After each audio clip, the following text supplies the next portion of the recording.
शंकर जब से शहर आया था बहुत बदल गया था।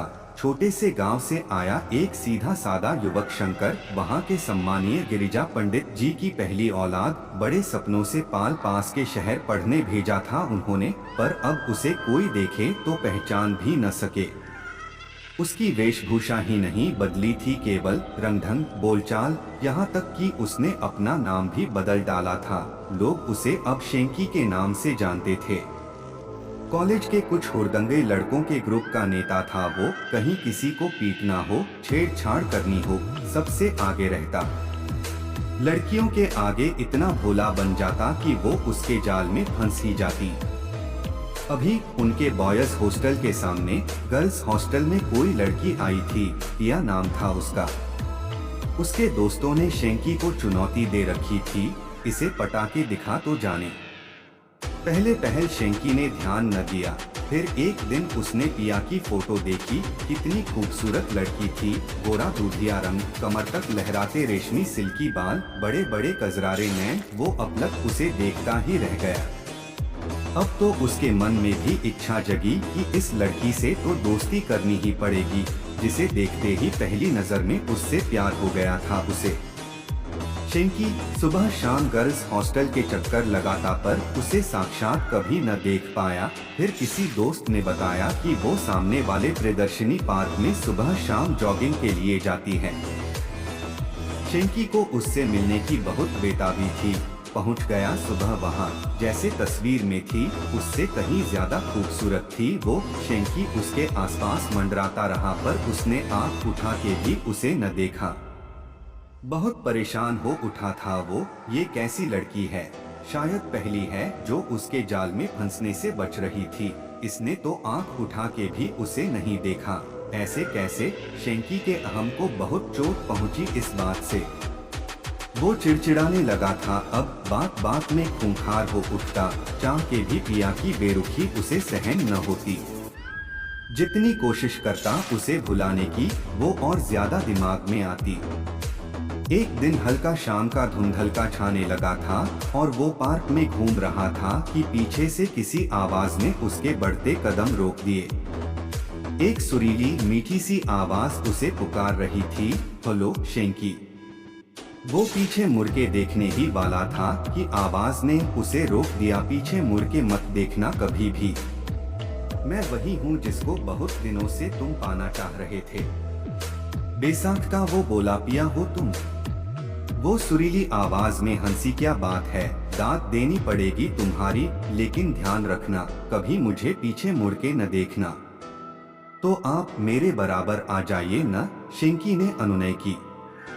नहीं, ऐसा नहीं हो सकता, वो बोली। क्या मैं इसका कारण जान सकता हूँ? वो दबे स्वर में बोला। इतना बोलने वाले मुझे पसंद नहीं। पीछे से आवाज का सुरीलापन कम होता जा रहा था। आहान नहीं, पीछे मना किया न, बार बार चेतावनी नहीं दूंगी। अचानक शेंकी को कोई मजबूत हाथ अपनी गर्दन पर महसूस हुए। छोड़े, वो गिड़गिड़ा उठा। हाथों की पकड़ धीमी हो गई। शेंकी बहुत डर गया था। गहरी गहरी सांस लेता वो आगे बढ़ने लगा। थोड़ी दूर जाने पर उसे लगा कि अब उसके साथ शायद कोई नहीं था, लेकिन पीछे देखने को मना था, इसलिए वो सीधा कमरे पर जाकर बिस्तर पर औंधा गिर गया। शेंकी बहुत डर गया था उस दिन। कुछ दिनों वो पार्क नहीं गया। मन में अकुलाहट थी कि ये पिया ही थी या कोई और थी। हिम्मत बटोर आज फिर वहीं चल दिया। पार्क में आज पिया दिखाई नहीं दी थी। वो निराश भी था और रिलैक्स भी। चलो जान छुटी। अभी सोच ही रहा था कि पीछे से चिरपरिचित आवाज आई, आज बहुत दिन बाद आए, तबीयत ठीक है तुम्हारी? शाबाश, पीछे नहीं देखना, समझदार हो गए हो, वो बोली। बीमार था, शेंकी का पति आवाज में बोला। अरे डरो मत, मैं इतनी भी बुरी नहीं। चलो तुम्हें अपनी शक्ल दिखाती हूँ आज। अपनी नाक की सीध में चलते रहो, जब मैं कहूँगी तब रुक जाना बस। शेंकी यंत्रवत चलता रहा। सामने एक झील थी, वो आगे, आवाज पीछे। थोड़ी देर में झील के पानी में एक छवि उभरी, एक सुंदर लड़की की। वो पिया जैसी ही दिखती थी। शेंकी गौर से उसे देखता रहा। अचानक उसकी निगाह उसके पैरों तक पहुंची और वो चक्कर खा के गिरने को हुआ। उस लड़की के उल्टे पैर थे। तो क्या ये लड़की नहीं, चुड़ैल है कोई? है भगवान, ये मैं किसके चक्कर में पड़ गया? शेंकी पत्ते की तरह सिहर उठा। क्या सोच रहे हो शेंकी? वो हंसते हुए बोली। कुछ नहीं जी, वो हकलाया। अब लौट चलें। अरे इतनी जल्दी? अभी तो मिले ही हैं। शक्ल अच्छी नहीं लगी क्या मेरी? वो बोली। नहीं नहीं, शेंकी ने कहा तो वो ठहाका लगा के हंसने लगी। शेंकी अब बुरी तरह उसके जाल में फंस चुका था। उसे समझ न आता कि क्या करे। बीमार, डरा हुआ रहने लगा हर वक्त। उसके दोस्त परेशान कि इसे क्या हो रहा है आजकल।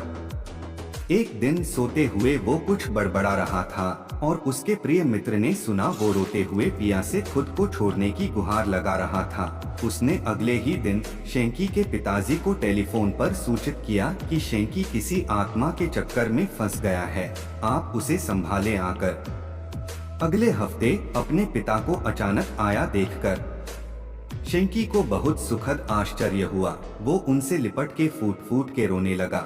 उसने कहा, पिताजी मुझे बचा लें, आइंदा कोई गलत काम न करूंगा।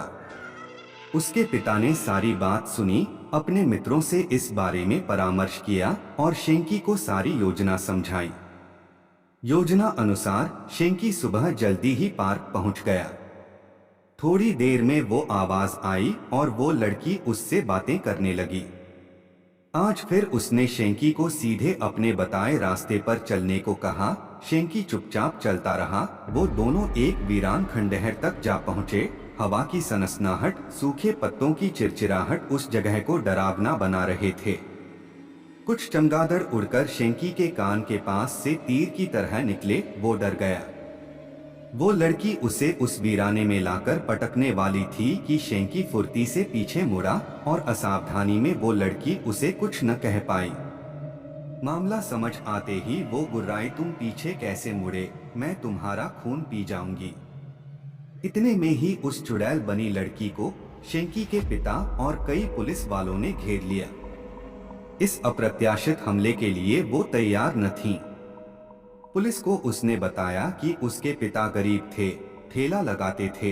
एक बार किन्हीं रसूखदारों ने उनसे उनका ठेला छीन लिया, उन्हें मार डाला। तब उनका परिवार भूखे मरने लगा और तब से उसने ये उल्टे पैर लगाकर चुड़ैल बन लोगों को लूटना शुरू किया। वो मानव अंगों की तस्करी भी करवाती थी।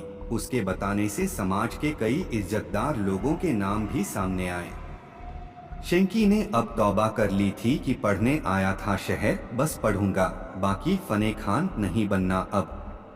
तो आशा करता हूं कि दोस्तों आपको ये छोटी सी कहानी पसंद आई होगी। अगर पसंद आई है तो वीडियो को लाइक कर दीजिए और ऐसे ही वीडियो के लिए चैनल को सब्सक्राइब कर लीजिए। तो चलिए मिलते हैं नेक्स्ट वीडियो में नई हॉरर स्टोरी के साथ। तब तक के लिए आप अपना ख्याल रखिएगा। धन्यवाद।